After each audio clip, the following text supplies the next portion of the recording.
ಸಖತ್ ಖಾರ ಬಣ್ಣ ಮತ್ತು ರುಚಿ ಆಚಿ ಚಿಲ್ಲಿ ಪೌಡರ್. ಬಳ್ಳಾರಿಯಲ್ಲಿ ಕಾಂಗ್ರೆಸ್ ಅಟ್ಟಹಾಸ ಮೆರೀತಾ ಇದೆ. ಬಳ್ಳಾರಿ ಗೂಂಡಾಗಳ ರಾಜ್ಯವಾಗ್ಬಿಟ್ಟಿದೆ. ಛಲವಾದಿ ನಾರಾಯಣ ಸ್ವಾಮಿ ಬಳ್ಳಾರಿ ಆಡಳಿತಕ್ಕೆ ಸಂಬಂಧಪಟ್ಟಂತೆ ಅಸಮಾಧಾನವನ್ನು ಹೊರಹಾಕಿದ್ದಾರೆ. ಕೈ ನಾಯಕರು ಗೂಂಡಾಗಳಾಗಿದ್ದಾರೆ ಅಂತ ವಿಪಕ್ಷ ನಾಯಕ ಗುಡುಗಿದ್ದಾರೆ. ರಾಜ್ಯದಲ್ಲಿ ಕಾನೂನು ಸುವ್ಯವಸ್ಥೆ ಸಂಪೂರ್ಣವಾಗಿ ಹದಗೆಟ್ಟಿದೆ ಅಂತ ಹೇಳಿ ಅಸಮಾಧಾನವನ್ನು ಹೊರಹಾಕಿದ್ದಾರೆ ಛಲವಾದಿ ನಾರಾಯಣ ಸ್ವಾಮಿ. ರಿಪಬ್ಲಿಕ್ ಆಫ್ ಬಳ್ಳಾರಿ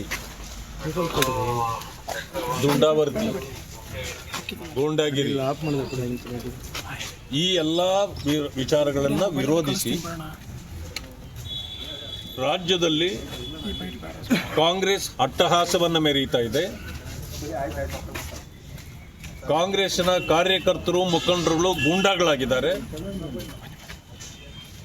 ಭಾರತೀಯ ಜನತಾ ಪಕ್ಷದ ಮುಖಂಡರನ್ನ ಕಾರ್ಯಕರ್ತರನ್ನ ಟಾರ್ಗೆಟ್ ಮಾಡ್ತಾ ಇದ್ದಾರೆ. ಇವರ ಗೂಂಡಾಗಿರಿಗೆ ಉತ್ತರ ಕೊಡಬೇಕಾಗಿದೆ. ಇಡೀ ರಾಜ್ಯದಲ್ಲಿ ಕಾನೂನು ಸುವ್ಯವಸ್ಥೆ